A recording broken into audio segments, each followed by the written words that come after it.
Assalamualaikum warahmatullahi wabarakatuh. Waalaikumsalam warahmatullahi wabarakatuh. Kembali lagi dong bersama kami di Fajar Berkah Pasti Berkah. Nah, seperti biasa kita masih ke topik yang sama nih ya, yaitu Mengenai soal sabar. sabar. Tapi tadi kayaknya Pak Ustadz ya, si Syera ini dia ingin bertanya tapi terpotong iklan. Tapi dia bersabar nih Pak Ustadz ya. Aku menunggu bersabar iklan banget lewat soalnya. dulu, bener. Nah sekarang aku ada pertanyaan nih. Tentunya. Misalkan ya, aku nih punya cobaan dalam hidup gitu. Berat banget Pak Ustadz sampai aku tidak bisa melewatinya. Nah gimana sih aku gitu bisa menghadapi ujian itu dengan sabar, ikhlas gitu. Ya, Gimana tuh Pak Ustadz? kalau Rasulullah SAW itu ketika ditimpa musibah, ya kita lihat dari perjalanan Rasul saja lah. Ya. Timpa musibah atau timpa, bagi Rasul tuh nggak enak banget gitu ya. Perasaan hatinya, nah itu biasanya Rasul itu suka berkhalwat. Khalwat tuh menyendiri gitu ya. Menyendiri, kemudian cari tempat yang memang cukup memadai lah gitu ya. Dia berkhalwat sama Allah, dia kemudian merenungi diri, berpasrah diri gitu, bahkan berzikir gitu ya, sambil mempelajari kenapa ini terjadi gitu ya. Nah ini maka ketika Rasul terjadi itu biasanya ayat-ayat sabar itu turun. Nah makanya kita juga kalau kita melihat pribadi Rasulullah ketika tertimpa musibah itu, yang pertama bagi diri kita, karena Rasul itu memiliki teman yang bagus ya, yaitu malaikat Jibril kan, Betul. pendamping yang selalu menasehati, ngasih nasihat. Sebaiknya kita juga kalau dalam kehidupan carilah orang-orang yang bisa dipercayai, yang bisa membimbing, apakah untuk ustazah kalau kita wanita ya, ke ustazah tidak masalah gitu, itu berdialog bagaimana caranya supaya ini tuh bisa terurai gitu.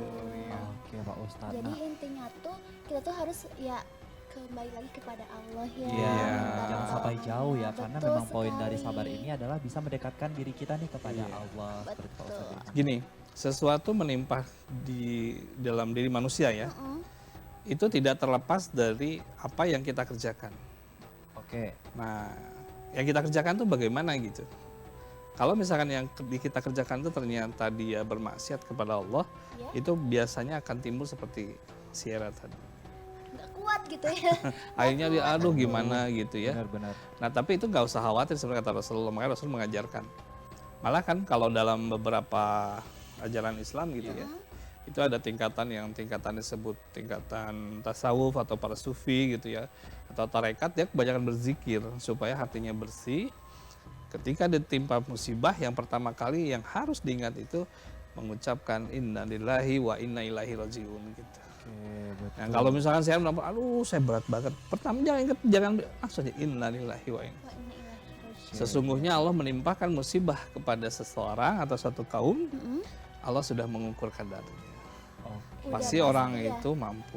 Pasti mampu. Udah pasti bisa ya, berarti kalau misalkan Iya. aku ada ujian yang super berat pun insya Allah jika aku melibatkan Allah pasti mampu. Pasti mampu. Berarti kayak gitu. aku nih Pak Ustadz, barusan UAS ya nilai aku kan orangnya gimana ya Pak Ustadz, punya apa ya, prinsip akademik tuh, jadi Iya. harus bagus ya Pak Ustadz ya. Amis harus banget. Amis banget ya Pak Ustadz, Masya Allah ya. Alhamdulillah, Jadi dapatnya itu 68 Pak Ustadz. Jadi 68 itu kan kalau dalam akademis itu tuh awal titik terendah dari B. Jadi belum bisa dapet A nih. Tapi aku menganggap itu sebagai musibah Pak Ustadz. Kurang bersyukur ya, maaf ya Pak Ustadz. Iya, Jadi iya. daripada berkata waduh, lebih langsung ke innalillahi wa Innalillahi wa inna ilaihi raji'un. Tapi sebenarnya kita gini, kalau melihat sesuatu tuh jangan mengukur pada suatu nilai tertentu. Gimana tuh Pak Ustadz? Karena pasti ada yang lebih buruk dari Yuda. Lebih di bawah dari Yuda. Nah, makanya situlah kita akan timbul sikap yang namanya bersyukur. Bersyukur. Makanya sabar itu sudah innallaha ma'as-sabirin. Sabar dan sholat itu jadi teman. Jadi artinya sholat itu akan mengajarkan sabar pasti. Ya. Nah ketika nanti ada hal yang demikian, pasti nanti akan kembali ke Allah. Nggak usah khawatir. Oke, Gitu nggak usah ya. khawatir. Yang terpenting gini, dalam kehidupan dunia itu kan kita tidak boleh melepaskan kehidupan akhirat. Ya betul. Itu harus sejalan dan seiring gitu. Betul. Kita belajar syariat, jangan lupa hakikat gitu. Belajar sholat, jangan lupa arti sholat apa gitu. Kita belajar sabar, ya maka arti sabar bagaimana. Jangan kita tahu secara definisi saja, oh sabar begini. Tapi kalau kita secara hakikatnya Nggak tidak dipelajari, dilakukan juga. Sia-sia ya Nah, jatuhnya. gitu Pak. sia-sia. Benar. Oke. Pak Ustadz, ini masih menyangkut soal bersabar juga dengan hal-hal yang sudah kita dapatkan nih Pak Ustadz. Ada Iya, yang namanya salah. tawakal nih Pak Ustadz. Nah, tawakal itu kan berimbang ataupun sekalian dengan ikhtiar nih Pak Ustadz. Jadi kan ada ikhtiar, ada tawakal. Nah, aku pengen tanya nih Pak Ustadz, kira-kira apa sih hubungannya antara sabar sendiri dengan tawakal nih Pak Ustadz? Adakah hubungannya Gini. gitu? Saya menyebutkan di surat Ali Imran ya, ayat 200. Usbiru wasodaru. Bersabarlah kalian dengan sesabar-sabarnya. Betul. Nah, tapi dalam proses sesabar-sabarnya itu ada ilmu gitu. Namanya tawakal. Tawakal itu adalah kita seluruh yang ada dalam diri kita, jiwa atau hati atau apa itu betul-betul menggantungkan diri hanya kepada Allah. Berserah diri ya. Iya, nah kita mampu nggak? Aduh. Nah itu. Kadang-kadang kita, aduh, dapat ini langsung kita marah-marah sendiri atau bagaimana. Padahal itu semua, jangan lupa, gini, Nabi Muhammad SAW dalam satu riwayat di dalam kitab Bukhari itu, ada malaikat Jibril itu datang, dalam satu riungan ya, itu Nabi Muhammad ditanya gitu, mal iman katanya, wahai Muhammad apa itu iman?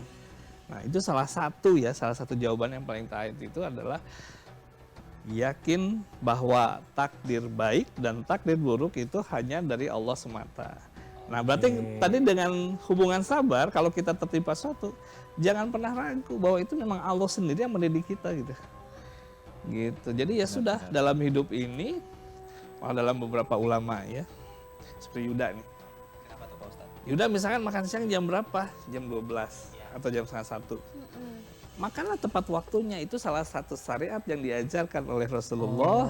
Oke Pak Ustadz. Kita tidak menzalimi diri kita karena kita makannya setengah 1 Iya, gitu. benar sih. Tapi ketika kita lewat setengah 1 sengaja nggak makan, akhirnya sakit. Betul. Betul. Itu bukan kategori sabar lagi. Dan merugikan diri sendiri Merugikan. ya. Wah.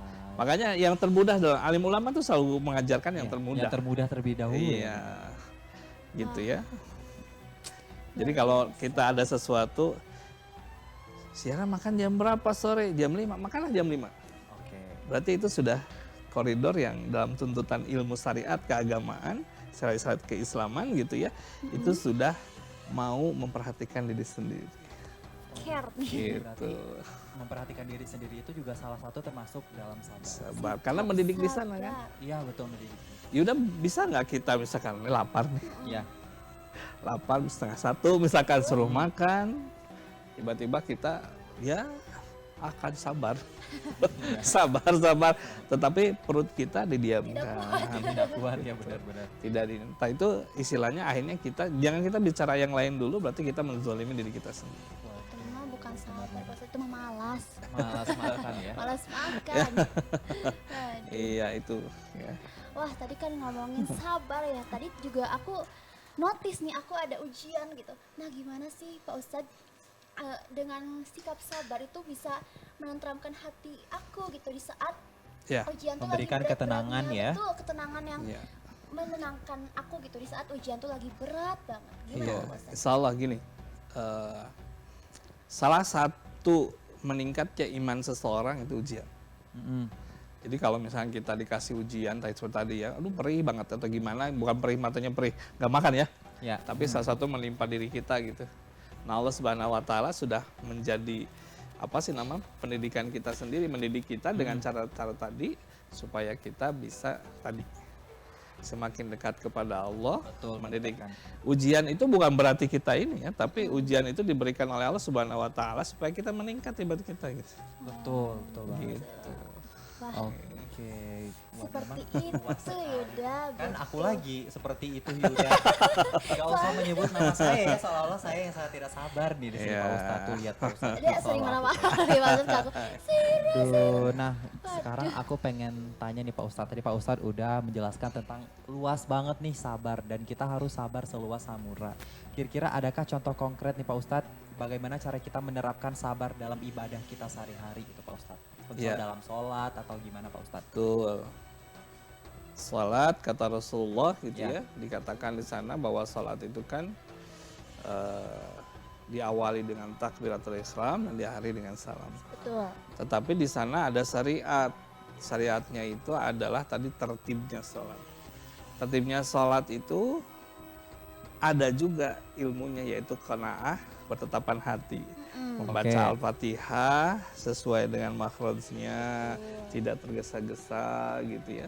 Membaca Ya. surat juga sama, surat-surat Al-Quran, dalam Al-Quran juga sama. Kemudian juga kita kalau bisa ketika takbir itu, suara itu ketika bilang Allahu Akbar itu dengan hati itu seiring sejalan gitu. Oke, gimana Jadi tuh kalau maksudnya misalkan tuh? ketika takbir tuh nikmati saja. Seperti Yuda kalau misalkan ya secontoh misalkan Mm-mm. eh, Yuda tuh lagi dalam suasana yang lapar banget. Lapar banget ya. Makan kan? Kayaknya enak menikmati ya. Iya, Nikmati. Nah, takbir juga sama. Ketika kita Oh, mengangkat begini oke, itu, Pak Ustadz. kalau bisa jangan Allah. Jangan, tapi kalau bisa itu agak beberapa syariat mengajarkan pada kita Allahnya itu agak sedikit diperpanjang. Allahu Akbar. Berarti Sampai dinikmati ya Pak Ustadz ya. kita makan bisa menikmati nggak? Bisa dong. Bisa dong. Masa ibadah aja nggak bisa ya Pak Ustadz ya? Nah, gitu. Benar-benar banget Pak Ustadz. Oke, gimana nih Shay? Ternyata aku sering tergesa-gesa ya dan Tuh kan ketahuan ternyata siapa nih pemirsa yang tidak sabar nih pemirsa ya. aku kan lagi Waduh. belajar sabar ya Pak Aku Ustadz. Iya. juga lagi Oh, belajar kok Pak Ustadz, sama-sama belajar ya. Tapi hati-hati ya, kalau kita sabar dalam Islam itu ada konsepnya, ada ilmunya. Oke, Tidak bisa serampangan tadi saya bilang misalkan, wah dipukul kiri kasih pipil kan enggak. Beda ya itu. Beda. Sabar itu ada konsepnya, ada ilmunya. Kita nggak bisa, oh saya sabar. benar. Nggak benar. juga gitu. Benar.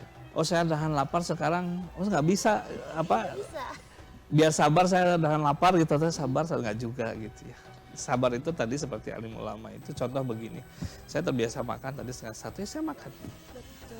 Saya terbiasa sholat itu misalkan pas sholat zuhur, pas adzan sholat. Langsung sholat gitu ya, benar. Saya misalkan tidur itu jam 10 malam. Tidur jam 10 malam. Jadi mungkin Kalau itu bisa dilaksanakan tiap hari, itu tuh udah konsepsi secara secara ini berarti kita sudah mengajarkan kepada diri kita sendiri, konsekuen dari kita tuh dengan rangkaian tadi bahwa kita jam 10 harus tidur. Sabar nggak itu coba? sabar sih. Jadi Kenapa sabar? kenapa tuh? Karena kan kita kadang-kadang malam-malamnya ada film rame, misalkan ada apa. Scroll Iya. media sosial ya, Pak Ustadz ya. Ya itu yang jadi permasalahan di kita. Sebenarnya alim ulama sudah mengajarkan sesuatu yang sangat-sangat mudah. Gitu. Betul banget, betul banget. Itu yang diajarkan oleh ulama. Jadi beda, sabar sama kebutuhan itu berbeda Oke, Yuda. dan ternyata nih ya, kalau kita tertib sama diri sendiri itu adalah salah satu bentuk konkret dari Konkretnya sama. Coba Yuda sekarang. Sabar. Mandi pagi jam berapa? aku mah mandi pagi itu duluan sholat baru mandi sih Pak Ustadz. Tidak apa-apa. Jadi jam Bukan mandi pagi rutinitas jam jam berapa? setengah tujuh. Baik, setengah tujuh enam. misalkan ya. Nah, dengan mandi setengah tujuh saja, Yuda sudah mengajarkan kepada dirinya untuk bersabar dalam penentuan waktu setengah tujuh. Asal tiap hari Harus. rutinitas Iya, itu benar. udah salah satu contoh yang bisa kita jalankan. Gitu. Wow, baru Malah- tahu iya. aku ya. Kayaknya kita untuk to-do list ya, list-list yang harus lakukan hari ini harus ada jamnya sih, Shay. Betul. Kita buat jamnya biar semakin sabar gitu, semakin tertib. Nah, ketika membuat to-do list itu, jam-jamnya, berarti Yuda sudah melatih dirinya untuk Oke. menapaki suatu kesabaran. Kan nggak bisa dong ketika saya to-do list ini, oh saya kerjain ini dulu. Kalau kita sudah ada. Sudah ada Ya, benar, jadi benar. sabar. Iya, keteraturan hidup itu di sana. Melatih diri kita tidak tergesa-gesa gitu ya. Oke, Aku masih menarik ada sekali ini ya. sebenarnya. Kira-kira Pak Ustadz, Iya. sikap sabar itu bisa mempengaruhi kita gitu ya, aku sebagai mahasiswa yang banyak banget masalah gitu kan Tapi dengan Shay, kayaknya kamu harus sabar dulu ya. Harus sabar dulu, sabar dulu. Kenapa kita harus sabar nih Shay? Ada yang mau lewat dulu. Aduh. Iya. Waduh, gimana tuh kalau ada yang mau lewat? Ya gimana lagi, jadi kalau misalkan kalian nih pemirsa di rumah masih penasaran ya dengan perbincangan kita yang seru ini, Betul. jangan kemana-mana dan tetap di Fajar berkah. Pasti Berkah.